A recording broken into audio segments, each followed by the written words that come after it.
Tales of Pain, The Monstrous King, Chapter 1. The Last Request, Madrid, 1834. King Ferdinand II is dead, but your work, as his royal physician, isn't finished. You're called into his private chambers, where grief hangs thick in the air.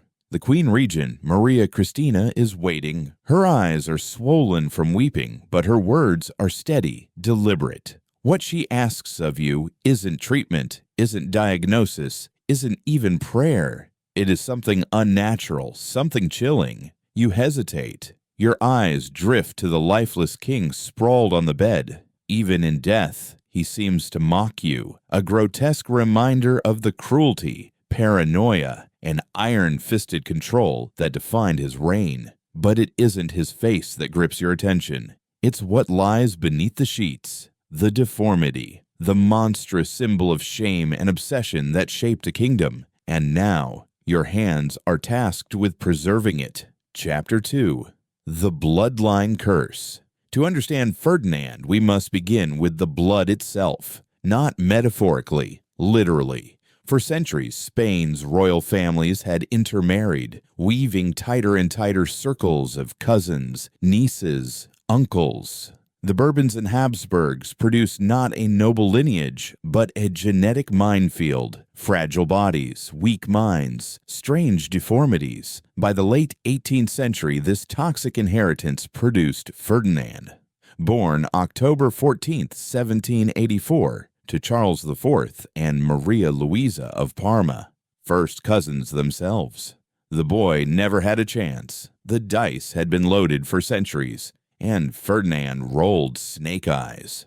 At first, his condition was explained away as awkward growth. But by adolescence, the truth could no longer be hidden. Physicians whispered, servants snickered, foreign envoys sent secret reports. Ferdinand's anatomy was grotesque. One doctor recorded, "His Royal Highness is afflicted with a member of such extraordinary dimensions and peculiar form that intimate relations may prove impossible." Another described it bluntly, "A billiard cue, narrow at the base, swelling like a fist at the end, long enough to serve as a cane."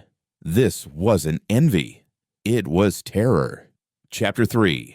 The Birth of Cruelty. In classical ideals, beauty meant moderation, proportion. Ferdinand was the opposite, a living caricature. He grew up mocked, pitied, and whispered about in a palace already poisoned with betrayal. His father, indifferent, preferred hunting to ruling. His mother flaunted an affair with her lover, Manuel de Godoy. Everywhere Ferdinand turned, he saw humiliation, and his own body became the greatest humiliation of all. By his teens, he was vindictive, paranoid, obsessed with control. When a young page accidentally glimpsed his naked form, the boy was flogged and his family exiled. Ferdinand's shame was sacred and dangerous.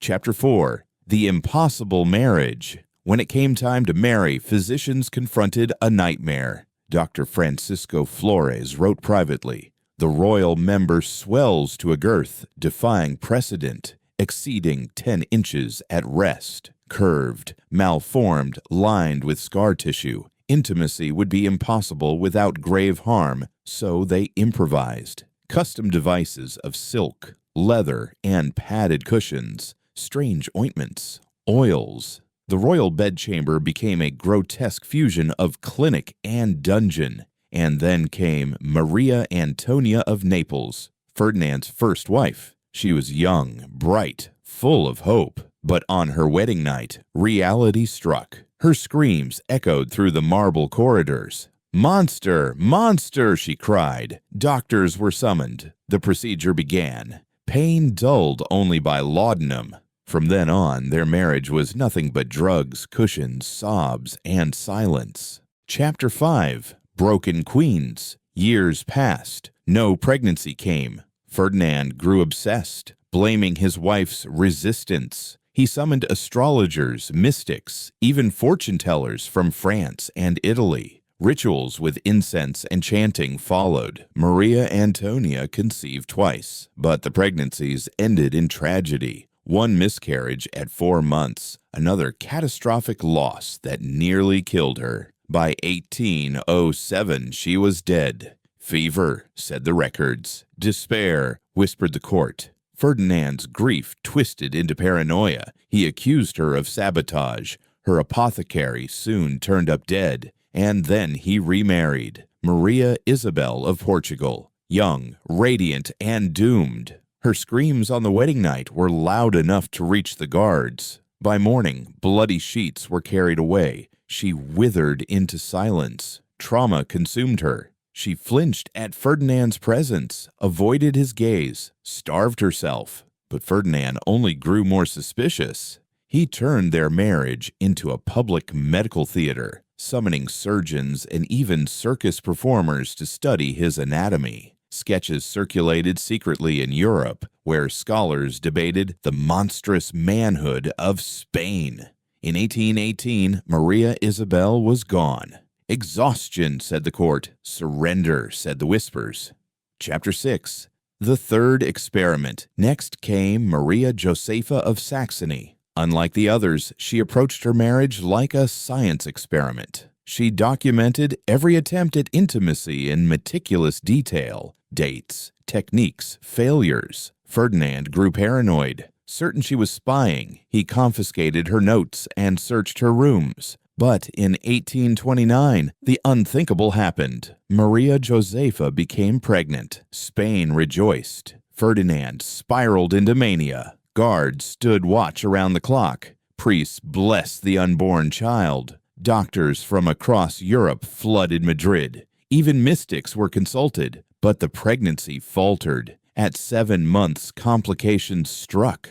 The queen suffered catastrophic labor. A baby girl lived for only hours. Maria Josepha died weeks later. Ferdinand raged. He accused doctors of sabotage, refused burial, demanded resurrection. For days, the palace stank of decay. Only when rot made denial impossible was a funeral allowed. His private chamber became a grotesque gallery, death masks of all 3 wives, and of the infant daughter who never lived. Chapter 7. A borrowed heir. Spain needed stability. Ferdinand needed an heir. And so came Maria Cristina of Naples, pregnant before the marriage, not by Ferdinand, but by another. He didn't care.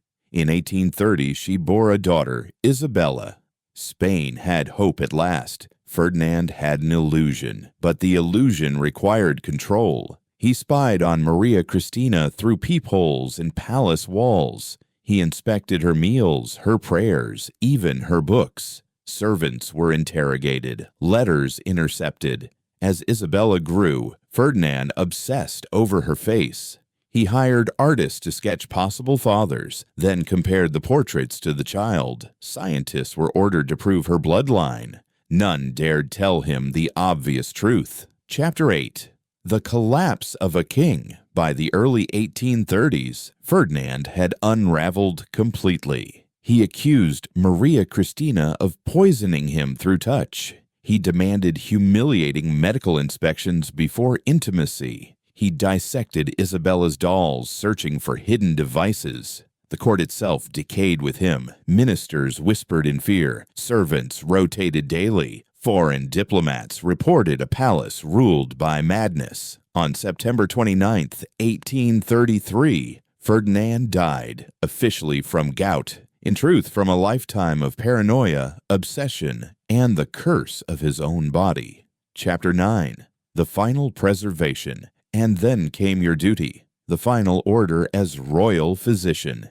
The king's most infamous feature was preserved, 14 inches in length, scarred, malformed, grotesque, locked away, hidden in Vatican archives, too shameful to destroy, too dangerous to reveal. And so, Ferdinand is remembered not for conquest or reforms, but for something far darker, a king who could not master his own body and let that failure consume a kingdom.